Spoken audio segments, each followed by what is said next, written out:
sistémicas, parasidosis y las pneumococoses. Bien, esto es un pequeño pantallazo de las micosis profundas. Son provocadas también por hongos dimorfos. ¿Qué quiere decir la palabra dimorfo? Que tiene dos morfologías. La que vive en el medio ambiente, que es la forma saprófita, que vive en la tierra, que vive donde crían aves, pollos, gallinas, palomas, viven donde hay cavernas, porque en la defecación de estos animales, ahí está la forma saprófita de esto, su primera forma, como dijimos que es dimorfo, o sea, la primera forma que son saprófitos, en el medio ambiente. Y la forma de levadura, ya cuando ingresa al organismo del ser humano, esa se transforma, ese hongo se transforma en levadura ya, con la temperatura aumentada que hay en el cuerpo. Y ahí va a provocar la infección. Estos hongos saprófitos que viven en estos lugares que he indicado, en la tierra, lugares donde hay aves y defecan, gallinas, pájaros, murciélagos que viven en cavernas, ahí defecan y ahí está ese hongo. Es un hongo que va a tener afectación sistémica. ¿Y cómo nos contagiamos el humano? ¿Cómo se contagia? Se contagia mediante la inhalación. No se contagia ni por un traumatismo, no se contagia de persona a persona, no. Se contagia cuando esa gente, por ejemplo, están destruyendo un edificio y hay hongo ahí, entonces los hongos comienzan a ponerse en el aire, nosotros los podemos aspirar si entramos ahí y contagiarnos. O sea, es por inhalación. Repitiendo, los superficiales, contacto de persona a persona, de persona a animal o de persona a tierra. Subcutánea mediante un traumatismo previo, también son hongos dimorfos, pero tiene que haber un traumatismo, arañarse con un gajo de una flor o una espina de una madera.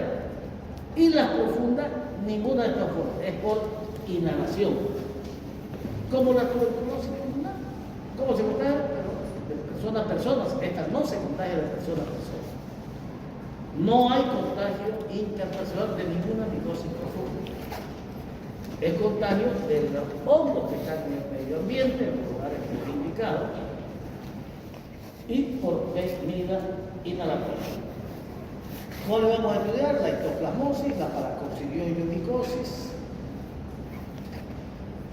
Y estos hongos, entonces, hemos dicho, se adquieren mediante la inhalación de esporas o de microconidios. Pero no hay contagio de personas. Yo puedo tener paracoccidioides, no lo voy a contagiar a ninguno de ustedes. Por más que yo esté hablando y esté hablando. No, esto es de los hongos en su forma miserial que están en el medio ambiente. ¿Dónde? No en cualquier parte. Donde hay excretas de aves, de gallinas, de pájaros o de murciélagos. Ahí están estos hongos en forma saprófita. Recién la OMS publica su primera lista del año 2020 de hongos que son considerados amenazas para la vida del ser humano. Generalmente siempre se publicaban listas que son amenazas para la vida de bacterias, de virus y de parásitos también. Recuerden que varias les mostraban, esta es una enfermedad tropical desatendida y las publicaban. ¿Para qué publican? Para que los organismos internacionales tomen medidas, porque pueden causar alta muerte. Entonces recién publican esta lista, hace unos años atrás, la primera lista que publican de hongos que pueden causar la muerte o causar la invalidez de las personas. Fue la primera vez que se publica. Y dentro de esas, fíjense, está la que ya estudiamos, la coromicosis, la bromicetoma, y en este caso el grupo alto de riesgo, la histoplasmosis. ¿Y por qué están aumentando los hongos de micosis profundas en el mundo? usamos antibióticos para todo. Está un niño con diarrea, claro, le dan antibióticos. Sin necesidad, cuando las diarreas más frecuentes de los niños son por virus. ¿Y qué haces? Matar las bacterias normales que hay en el intestino. ¿Y qué hacen los hongos? Donde hay oportunidad, ahí ellos viven. Por ejemplo, la cándida vive dentro de la boca gastrointestinal. Viven de forma saprófica. Pero cuando matan a usted, entonces ellas invaden ahí, ocupan ese lugar. Entonces, tampoco, el uso indiscriminado de antibióticos es una causa de la micosis profunda.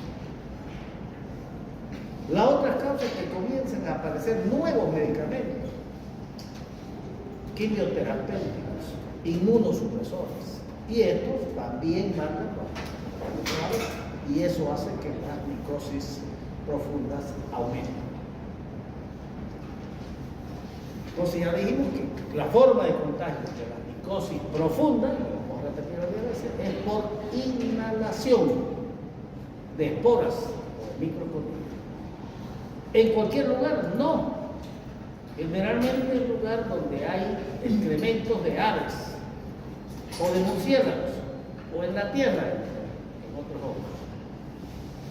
Por ejemplo, cuando hay demolición de edificios o derrumbe, los hongos están ahí. Se derrumbe, entonces eso se dispersa y sale en el ambiente y la persona que entra ahí se puede contagiar porque va a inhalar eso. Los técnicos que arreglan aires también son un riesgo porque comienzan a destapar y ahí están los hongos porque hay alta humedad, entonces pueden inhalar las esporas que liberan.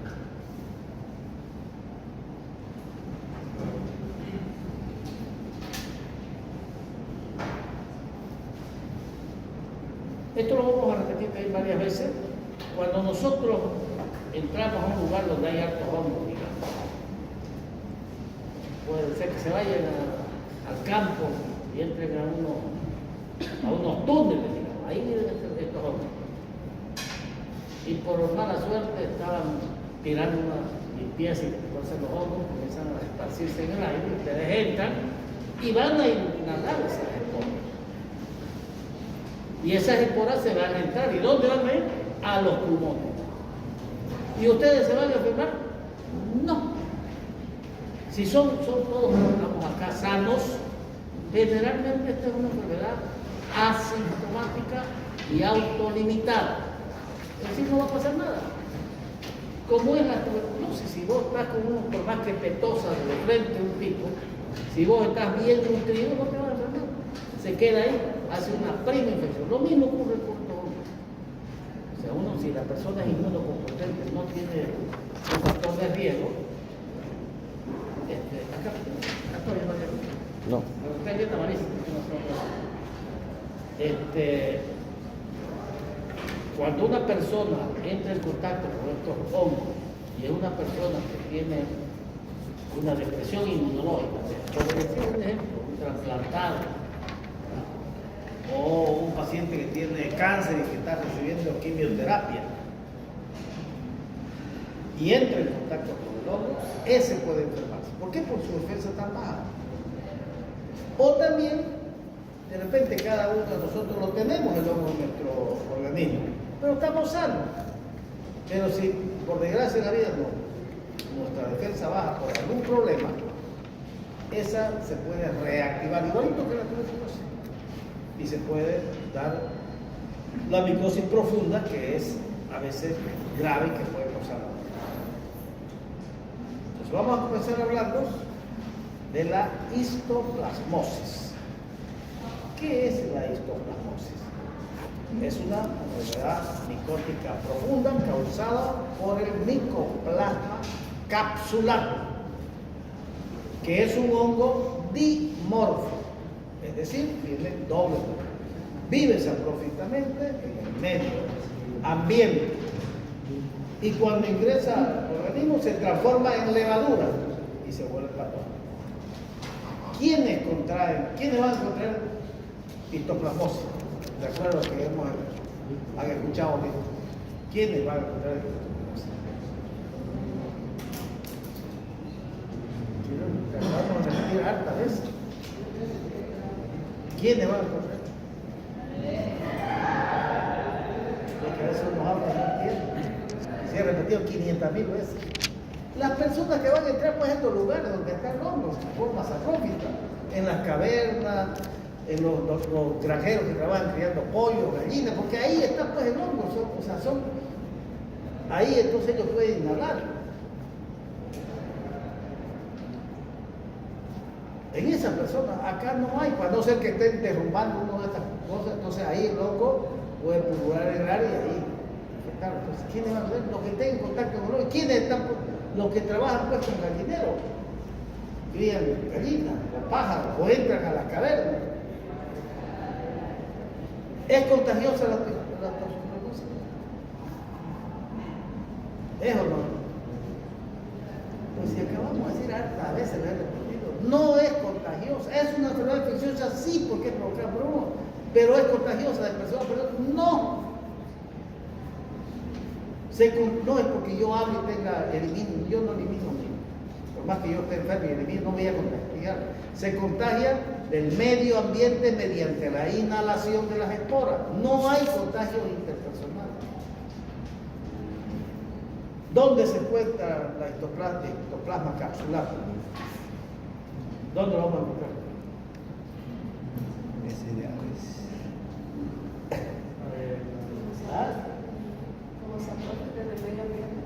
¿Dónde? ¿Aquí?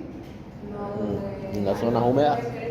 Eso, donde hay guano, o excretas o heces fecales de las gallinas, las palomas o los murciélagos. Ahí se van a encontrar estas esporas. Cuando hay una tala, por ejemplo, de árboles, estos están ahí, pues entonces pueden los hongos salir al medio ambiente y nosotros inhalar las esporas. ¿Y cómo puedo prevenir entonces la histoplasmosis? Si voy a entrar a una caverna, mejor ponerme barbijo, porque entra por inhalación. Si voy a entrar a una caverna también, o sea, van a fumigar, digamos, podés echar agua ahí para que no salgan los hongos.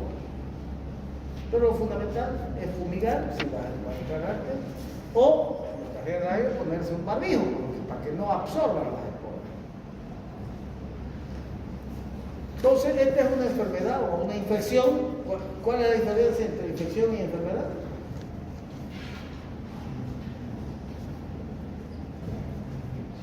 Infección, tengo la bacteria, tengo el parásito o tengo el hongo, pero no tengo síntomas. Eso es infección. Y enfermedad es cuando tengo la bacteria, tengo el parásito o tengo el hongo y tengo sintomatología. Esa es la diferencia entre infección y enfermedad. Entonces, esta puede ser una infección o una enfermedad.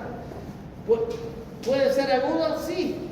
Pero como vamos a ver más un ratito, generalmente esta forma aguda es asintomática y autolimitada. Y después ya viene la infección crónica y la diseminada. Esas son las tres formas clínicas de esta enfermedad.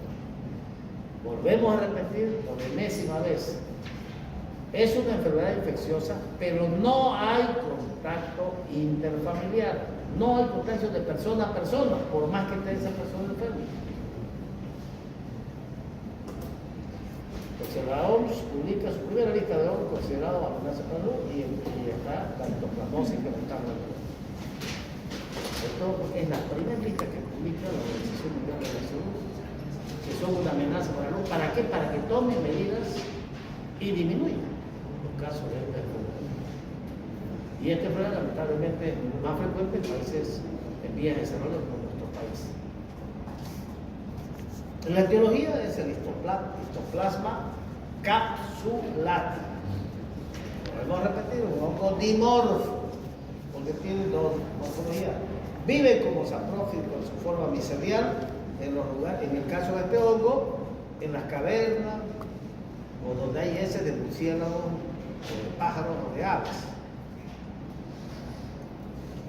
Y en su forma, cuando entra esa espora en su forma micelial como hifa, a través de las microconidias o las esporas, se transforma en el organismo en su forma levaduriforme. Ahí ahí ya comienza a ser problema.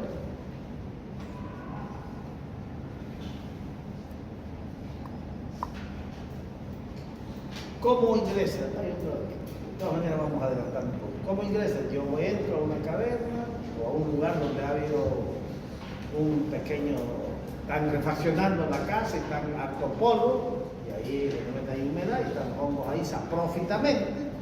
Yo llego y lo aspiro. Pues yo estoy sano. Entro y aspiro. ¿Qué voy a tener después de 1 o 2 semanas? Puedo no tener nada.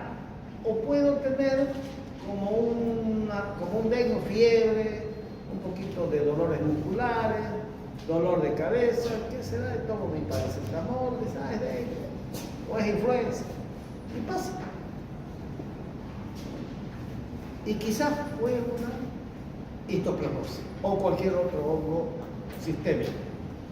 Y como somos sanos, el organismo a lo que entra esa espora se va a los pulmones y ahí comienza a provocar fiebre, o escalofrío, dolor de cabeza, mialgias o tos. El organismo de una persona sana tiene sus anticuerpos, se llaman macrófagos o inmunoglobulina, entonces lo encapsulan y ahí queda. Y pasó. Y que vos quedaste ya con una prima infección. Lo tenés el hongo en tu organismo. Pero como sos bien nutrido, no pasa absolutamente nada y te vas a morir por cualquier otra cosa menos por eso. O sea, vos lo tenés. De repente alguno de nosotros tenga. Es exactamente igual como la tuberculosis. La mayoría hay en contacto, ese es el contacto interpersonal, ¿no? Todos se gotearon, te puedes contagiar, como así lo del coche. Pero si sos sano, va a ser un poquito de fiebre, como un resfrío y pasa. Ya tenés la primera infección. O sea, no estás enfermo. Tenés la infección, pero no estás enfermo.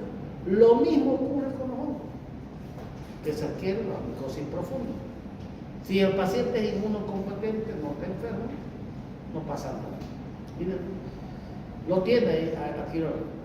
Ahora, si esa misma persona entra en contacto en un lugar donde está refaccionando la casa y es un paciente enfermo que recibe quimioterapia por una leucemia, por poner un ejemplo, o es trasplantado, toma corticoides, entonces ese entra el hongo, va a los pulmones y ahí puede provocar sintomatología más grave.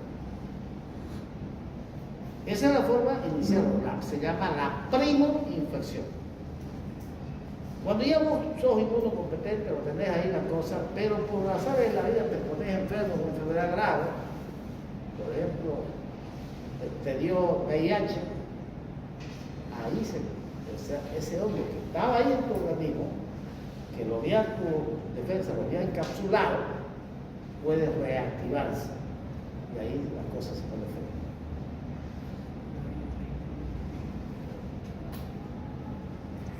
La mayoría de las personas que inhalan el histoplasma capsulato no se enferman. O sea, hacen la primera infección, pero no se enferman. Y no necesitan ningún tratamiento. O le daban para hacer pensar, ¿qué van a pensar que era una histoplasmosis? Ah, no, le dio una influenza leve, o le dio un dengue, o una chikungunya. ¿Qué pasa con eso? No se hace. Sin embargo, los pacientes críticamente inmunocomprometidos, ¿quiénes son esos? Los trasplantados, los que tienen algún tumor y están recibiendo quimioterapia, en eso sí. O es un paciente que tiene VIH, en eso corre riesgo su vida.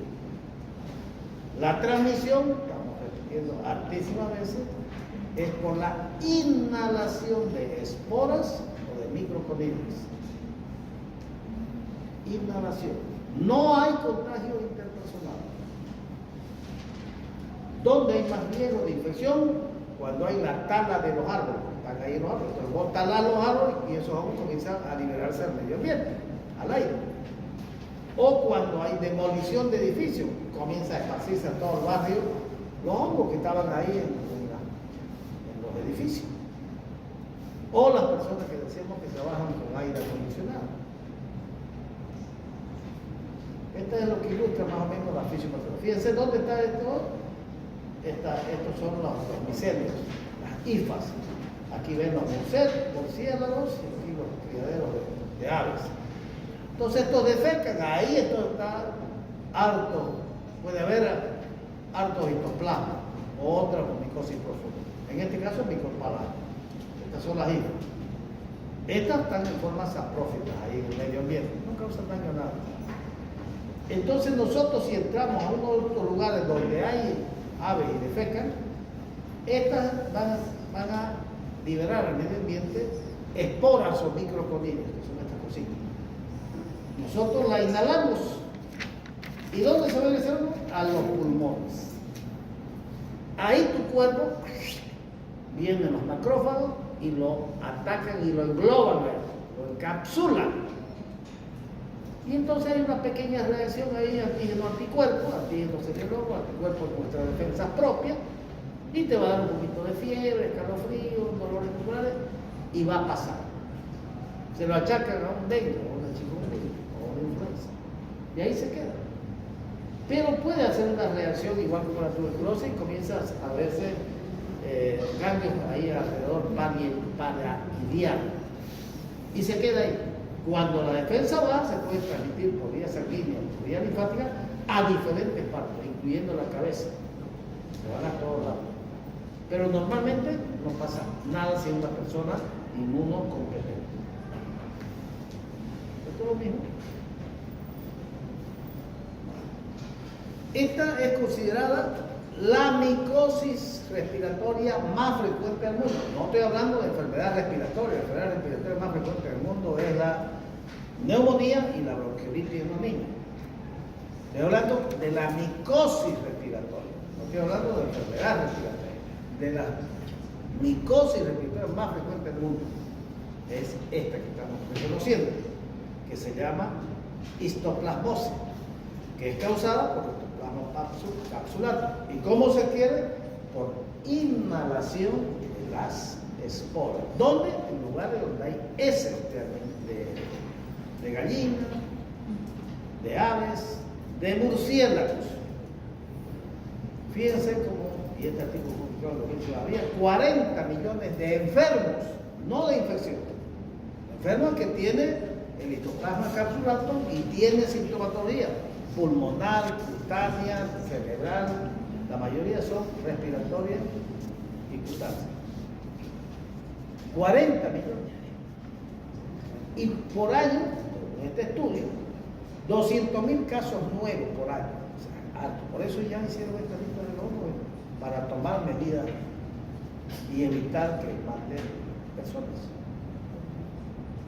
Obviamente predomina en varones. ¿Por qué? Porque ese trabajo que trabajan en las cavernas no son mujeres, son hombres, ¿no? Los que también en las granjas trabajan también mujeres, pero más frecuentes en el lobo. Bueno, va a depender del tipo de actividad laboral. Trabajador de demolición de edificios, esos que hacen demolición, ahí los ojos van a decir, si él no está bien protegido, se puede enfermar. Trabajador de los granjeros, donde hay granjas de animales. Instaladores de servicios de sistema aire acondicionado, ¿están arriba? Sí. Los que trabajan en el campo, en la tierra, en particular esta no. Bueno, también las aves se pueden desviar. Esa es para otra micosis más profunda. Lo digo, otra micosis no es más profunda, otra micosis profunda, no más profunda. Profunda. O aquellos que trabajan en exploración de cuevas, buscando antropólogos, que se meten a las cuevas, ahí, y si no se meten con barbijo, se puede contagiar, porque ahí están los órganos de forma saprófica, y yo lo puedo inhalar. Bueno, y en los pacientes inmunodeprimidos, en un paciente normal no vas a tener, como dijimos, como un dengue, como una influenza leve, pero en un inmunodeprimido puede tener muchas sintomatologías, o uno que esté con SIDA. Este es un cuadrito de lo que hemos hablado. Entonces, ¿qué es la prima infección? Es la inhalación de las esporas en lugar donde está este hongo en particular, pero también de los otros hongos. Pero estamos hablando de estos procesos. ¿Dónde va a ir eso? Como vimos en la imagen, va a ir a los pulmones. En el lugar que a los que inhalan se va a los pulmones. En los pulmones, el cuerpo reacciona y forma el complejo primario. Es igual que la tuberculosis. Lo bloquea el bacilo de Koch, aquí lo bloquea el citoplasma capsular. La defensa de nosotros, porque ante cualquier agresión por una bacteria, el cuerpo siempre responde a defenderlo. Entonces esto una vez que entró sí ya al organismo se transformó en levadura, ya no en micelio, ya no en hifo, se transformó en levadura por las condiciones de mayor temperatura en los tejidos del ser humano. En las personas puede pasar así como dijimos, como un dengue, y pasa. Y ahí se queda. Ya estamos con el hongo en nuestro organismo, pero como somos sanos no pasa nada. Ya dijimos, pues vivir con eso todavía, se va a morir por diabetes o por alguna otra cosa. Pero si las condiciones de esa persona que hizo la primera infusión, la prima infusión, bajan su defensa por diferentes motivos, esa está en riesgo de diseminarse, de reactivarse y provocar una histoplasmosis crónica y peor aún, sobre todo los pacientes con SIDA, una histoplasmosis diseminada. Y esto la mortalidad es alta, lo puede matar. Los pacientes sidóticos se mueren generalmente por enfermedades micóticas, generalmente. Estamos volviendo a repetir quiénes son las poblaciones de riesgo, donde hay demolición de gallineros, palomares o edificios, donde entran a las grutas de murciélagos, los biólogos, trabajadores que trabajan en viabilidad haciendo los ductos, digamos, no pasan por debajo. O los espeleólogos son aquellos que trabajan en las cavidades naturales del subsuelo. Ahí están estos hongos en su forma saprófica, en su forma que no causan daño. La primera infección, volvemos otra vez, inhalación de los conidios, esto, el sitio de la primera infección es los pulmones, ahí aparece el sistema inmunológico del cuerpo y se queda en estado latente, como benigna, o sea, aquí no va a ser tratamiento, benigna y asintomática. Aquí se va a ocurrir por pedirte una prueba para descartar y no vas a pensar en otra cosa. Y se queda ahí. Ahora, ¿cuándo se transforma esa infección en una enfermedad? Cuando esa persona tiene su defensa disminuida. Porque tiene SIDA, porque es trasplantado y recibe corticoides de por vida, inmunosupresores. En estos casos, ahí ya se vuelve grave y se reactiva y lo puede matar.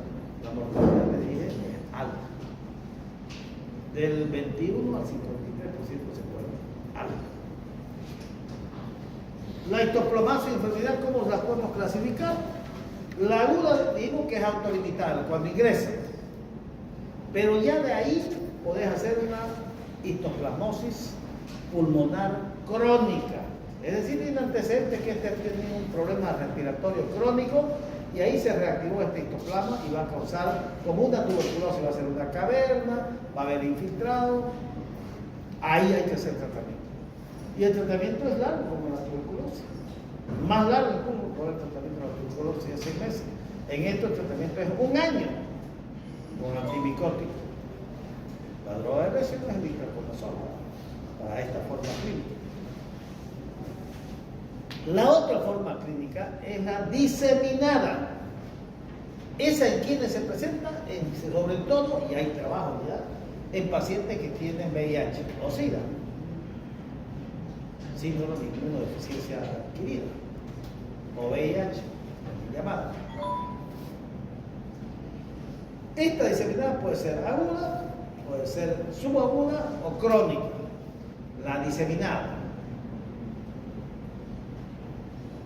Esta es una forma crónica de, como le dije a los que llegaron tarde, le dije al comienzo, yo miro esta placa y quería pensar que es una histoplasmosis o es una paracoccidioide, no, yo me siento esta es una neumonía grave adquirida en la comunidad.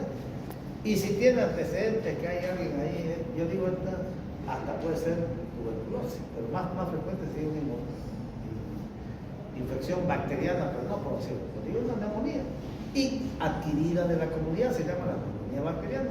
¿Y qué le voy a hacer? Lo voy a internar y le voy a poner antibiótico. ¿Y qué antibiótico de elección? Penicilina, sódica cristalina. O dice, ay, bien fea, a lo mejor podemos poner más fuerte, si me ponen cefotaxima, no sé qué son. Y no mejora. Ahí en ese paciente que tiene esta neumonía antibiótica y no mejora, entonces, y como los pacientes que tienen neumonía casi es muy difícil hacer cultivo en los niños sobre todo. ¿Por qué? Porque no es vectora. Y para hacer hay que hacer un lavaje bronquial y hacer un análisis invasivo. Pues no se hace. No se hace. En un adulto sí podemos hacer el cultivo. Entonces ya en esta persona que a lo mejor hay que pedir análisis. Puede ser cultivo o antígeno, penaliza para buscar antígeno de histoplasma. Repitiendo la forma clásica, la aguda es la que pasa desapercibida y es autolimitada. La pulmonar crónica, que tiene antecedentes, que tiene una enfermedad crónica de base, y la diseminada, que puede ser aguda, subaguda y crónica. Esa es la más grave. ¿Y quiénes se presenta esa?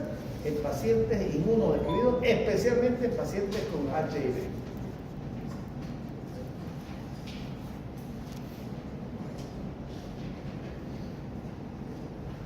Entonces la aguda, la primera, no la diseminada aguda, la aguda, la primera infección. Hemos dicho que después de que entró yo a una cueva o a un jardinero que estaba refaccionando y tuve las esponjas, yo aspiré y llegué después de unas 2 semanas, me comenzó a dar un poquito de fiebre, o escalofríos, dolores musculares, tomate paracetamol, pasa y le pasa. Y ahí se queda. Esa es la primera infección. En inmunocompetentes no hay problema. No hay que hacer ningún tratamiento, por más que identifiques el histoplasma capturado, no necesita. Ahí se queda, de forma latente. Ahora, si es ya la pulmonar crónica, que es la otra fase, cuando ese paciente ya tiene la primera infección y tiene una enfermedad de base crónica, y comienza a tener, igualito que la tuberculosis, pérdida del apetito, no cómica, pérdida de peso, astenia y adinamia, quiere estar echado, no quiere jugar, o sea, signos, sudoración nocturna, igualito que la tuberculosis. Entonces, primero lo que vas a pensar es que es una tuberculosis. ¿Qué le vas a hacer? Una vaciloscopía serial. Resultado negativo. Entonces, ahí ya vos tenés que pensar, puede ser entonces una micosis corrovial, análisis parece. Para hongos, el diagnóstico de parador de oro, como casi todas las enfermedades, es el cultivo, pero a veces es difícil. Entonces, las pruebas serológicas para buscar antígenos es una prueba de detección rápida y con alta sensibilidad y especificidad. La histoplasmosis diseminada es la que se adquiere generalmente, las adquieren generalmente los pacientes que tienen SIDA. Más ya no se conoce como SIDA, VIH. La aguda, entonces ya dijimos, tiene regresión espontánea, es autolimitada. La crónica, esta que ya presenta como una tuberculosis, pero no vas a pensar que es tuberculosis, como lo más frecuente en nuestro país es la tuberculosis, primero descartar para tuberculosis. Si yo veo esta placa, digo, este está con tuberculosis. ¿Y cómo lo voy a confirmar? Vaya a hacerse una vaciloscopía serial. Vaciloscopía serial negativa. Entonces es una histoplasmosis. Le pido detección de ELISA para detectar antígenos. También puedo pedir el test de que usted conoce para detectar anticuerpos y IgM, pero más sensible es a la detección del antígeno, del histoplasma. Si yo veo una placa así, esto yo digo una neumonía viral, que al comienzo que vino. Hay un infiltrado micronodular. Acá sí hay una caverna. Esta es la lesión cavitaria crónica. Así es la tuberculosis también. Y la histoplasmosis diseminada. Esta diseminada es la que es grave en los pacientes con SIDA, que pueden ser aguda, subaguda y crónica. La crónica es cuando ya afecta estructuras de la piel, esa que vimos con esa pápula con umbilicación central, o las úlceras que pueden tener en la mucosa. Esto la puede confundir. Muchas veces la confunde esta con las lesiones provocadas por la sífilis cuando afecta las lesiones cutáneas. Aquí tenés, esta es la forma aguda o subaguda de la diseminada, o sea, de la tercera forma clínica, cuando ya aparecen estas pálpulas en el cuerpo y con umbilicación central. Aquí ven, un huequito ahí en medio de la pápula. Acá se ve mejor. Esta ya es la crónica. De las diseminadas estamos hablando, no se vayan a confundir. Hay la aguda que pasa realmente autolimitada, hay la crónica que hay un antecedente que tiene una enfermedad respiratoria crónica, y la diseminada que puede ser aguda, subaguda y crónica. No se vayan a confundir. De la diseminada crónica generalmente ya son la úlcera. Puede ser la mucosa. O la subaguda que puede ser esta. De la diseminada. ¿Y quién es más frecuente? En los pacientes que tienen VIH. ¿Qué quiere decir VIH? Virus de la inmunodeficiencia humana. Correcto, bien. ¿Cómo hacemos el diagnóstico entonces? ¿Clínico? Sí, igualito. No vamos a hablar de la aguda en sí, porque ese es hemos dicho que parece un dengue y pasa. Pero igual. Ya si no la otra, la aguda de la diseminada o de la crónica. Ahí sí, ya es la crónica, igualito que la tuberculosis. ¿Qué tiene la tuberculosis? No come, pierde peso, no quiere jugar, quiere estar echado, decaído y tosiendo, bueno, y algunas veces tose con sangre. Igualito que la tuberculosis, tiene síntomas igualitos. Entonces, uno piensa, y le hace una placa y su cabeza, tuberculosis, no mejora. Entonces ya tienes que pensar que se puede tratar de una histoplasmosis. Epidemiológico, ¿qué quiere decir diagnóstico epidemiológico? A ver, uno de ustedes, que lo vengo repitiendo harto en todos los temas que hemos avanzado. ¿Antecedente laboral? Antecedente laboral. Si ese trabaja en una granja o trabaja demoliendo edificios, una empresa que demole,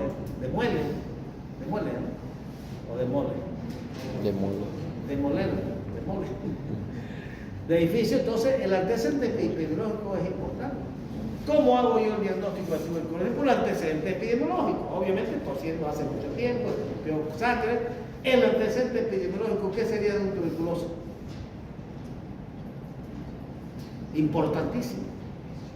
Básico para el diagnóstico. ¿Cuál será?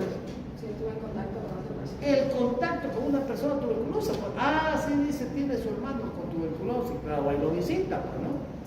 O hay una familia que tiene ahí, o alquila ahí a un inquilino, tose todo el tiempo. Ese es el antecedente epidemiológico. Serológico, el más frecuente es no el más frecuente, el que mejor resultado da y es rápido, es el test de ELISA de antígeno, pero pongan como en el examen, test de ELISA se hace para todo, pero pónganle pues test de ELISA para histoplasmosis, para antígenos, porque normalmente el test de ELISA lo que pedimos normalmente es para anticuerpos, IgG, IgM. Si ponen test de ELISA solamente de examen está mal. Test de ELISA para antígenos de histoplasma, o test de ELISA anticuerpos para histoplasma. Esas son las pruebas serológicas. Y el micológico, que es el cultivo, el estándar de oro, que podés hacer ¿de dónde? Del esputo, que es esputo, no estoy diciendo que es puto, sino esputo. El esputo, la expectoración. O puedo sacar de los ganglios, o puedo sacar de las lesiones dérmicas, de los tejidos. Entonces, me gustó esto que está en el CDC, Centro de Cultura de los Estados Unidos. Una neumonía adquirida de la comunidad de etiología desconocida que no responde a un antibiótico empírico, es decir, a penicilina, o si ese niño tiene, o sea, ha estado en contacto, ha entrado a estos lugares de los gallineros, de las cavernas, consideren la posibilidad de que sea una histoplasmosis. Porque no mejoró por una neumonía y visita el lugar, entonces pedirle antígeno desde ELISA antígeno para histoplasmosis. Si te sale positivo, confirmado, histoplasmosis pulmonar. Ahora, si este paciente, el antígeno, sale negativo, entonces, pero tiene alto grado de sospecha, pedirle otra prueba de detección. Si sale positivo, confirmado. Si sale negativo, considerado otra causa. Hay otras enfermedades que también pueden provocar, como la tuberculosis, la paracoccidioides, la coccidioides, la leishmaniasis puede provocar esa úlcera también. Hay que conocer otra cosa. El clínico, fiebre, escalofrío, tos, pérdida, lo que tiene es tuberculosis. Aparte es importante, como hemos dicho, la diseminada puede ir a afectar el hígado y el vaso, provocar hepatomegalia, esplenomegalia, puede provocar anemia, puede provocar, o sea, de ahí de los pulmones, por la sangre, se va a diferentes partes del organismo y puede darte una artritis, por el día, es una artritis reumatoidea, una fiebre reumática, y resulta que es una artritis por histoplasma capsular, porque puede ir a cualquier lado. En el hemograma te va a dar leucocitosis con eosinofilo. La detección serológica, hemos dicho, test de ELISA, se lo puede realizar en sangre o en orina. El test de ELISA para antígeno, estoy repitiendo algo, no, pero sí es lo mismo, no. Si pones solo test de ELISA está mal. Yo le puedo poner la prueba más sensible y más rápida, test de ELISA para antígenos de histoplasma. También sirve el test de ELISA para anticuerpos de histoplasma. El que mejor dice es el otro. Fíjense, la detección del antígeno es la técnica más accesible en pacientes con sospecha. El de anticuerpo también sirve, sí, pero es menos sensible. Y aparte el problema es que tarda más en el resultado, 2 a 6 semanas tenés que esperar. Igual que el cultivo. Ese es el problema. En cambio la detección de antígeno es más rápida. ¿El examen directo puedo hacer? Sí, puedo hacer con hidróxido de potasio, como he dicho, una técnica facilita y sencilla, pero muchas veces es negativo. Y el padrón de oro es el cultivo, solo que tu cultivo va a estar recién en un mes. Ese es el problema del cultivo, tarda mucho. ¿Con qué te puedes confundir? Con tuberculosis pulmonar, una paracoccidioides o una tomicosis sudorínica, con una leishmaniasis por esas úlceras que tienen. Y acuérdense que es una enfermedad crónica. Tratamiento. En los casos leves a moderados, o en la infección aguda, generalmente no se hace tratamiento.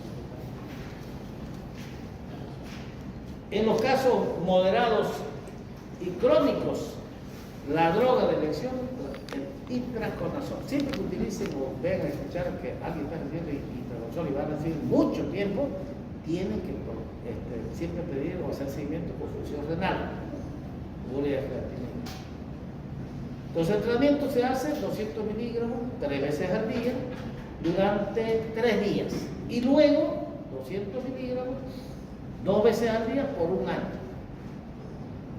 Alternativa, fluconazol, también es bueno y no tiene interacción con otros medicamentos como tiene con el itraconazol. O posaconazol, que son antibióticos más modernos, o voriconazol.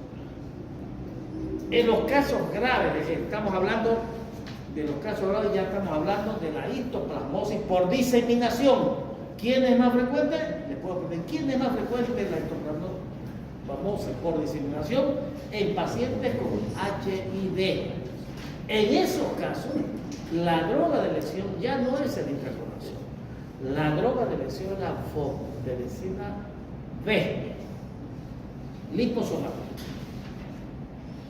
Es por vía endovenosa. ¿Cuánto tiempo? Durante 2 semanas. Esa es la droga. Y ya de ahí para adelante, 12 meses ya intracorazón. Pero primero se empieza con anfotericina B, liposomal. Esto es lo mismo, un poquito para que usted lo vea en su casa, lo mismo que hemos estado hablando, pero fíjense en el diagnóstico. La mayoría, fíjense, antígeno, 83% de sensibilidad. El test de ELISA, pero para detectar antígenos. Incluso mejor que el cultivo. En la aguda hemos dicho que no es necesario, ¿no?, dar tratamiento. En la crónica sí. Y en la droga de lesión del intracorazón es lo mismo que hemos repetido. Pero fíjense el antígeno otra vez, para el diagnóstico. Es mejor y es una prueba rápida. ¿Cómo va a presentarse clínicamente? Como una tuberculosis. Exactamente. Y la diseminada ya es la más grave. Esa es la droga de lesión, es anfotericina B por 2 semanas y luego intracorazón. ¿En quiénes es más frecuente? En los pacientes con inmunodepresión, especialmente en los pacientes con HIV.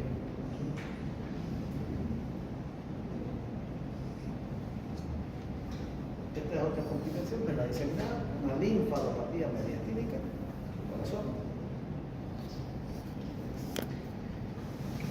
Resumen. La histoplasmosis es una infección micótica común adquirida por inhalación. ¿Cómo se adquiere la histoplasmosis? Por inhalación de esporas. Puede causar una infección primaria aguda que generalmente es autolimitada, o provocar una crónica o una diseminada. La diseminada puede ser aguda o aguda o crónica. Se diagnostica principalmente el cultivo de la patrón de oro, pero tarda mucho. Entonces es mejor hacerle un test de antígeno, test de ELISA, buscando antígenos de histoplasma. La infección primaria casi siempre pasa desapercibida, es autolimitada, no es necesario hacerlo. Fíjense que la tasa de mortalidad en pacientes con HIV, miren, se puede morir del 21 al 53%. Muchos de los conocidos se mueren por esto. Peor si no hace el tratamiento, mira vos, el 90% se muere. Por eso está considerada una enfermedad desatendida de alto riesgo para la salud. Porque ahora el HIV se cura, siempre y cuando vos lo estés haciendo. Llegas a tu tratamiento. Pero mismo haciendo, te puede morir. Acuérdense que los hongos son oportunistas. Donde están las enfermedades, utilizar antibióticos y mata a crecimiento y bacterias y todo, esas bacterias saprófitas que hay, o parásitos saprófitos que hay en el organismo, que no nos causan daño, lo mata y entonces el hongo, la cándida que está ahí al acecho, va y ocupa ese lugar y se vuelve patógeno. En la infección de la droga de lesión del intracorazón, excepto en la infección grave, es decir, la diseminada grave.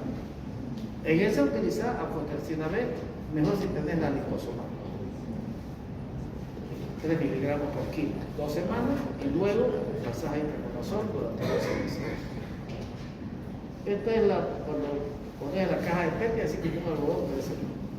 Ya esto es microscópicamente, aquí tenés la IFA y las esporas alrededor. Y esta es la crónica diseminada cutánea que tiene pápulas con indicación central. Aquí se trae. Bueno, muchachos, para los que llegaron, parte de la lista, por favor.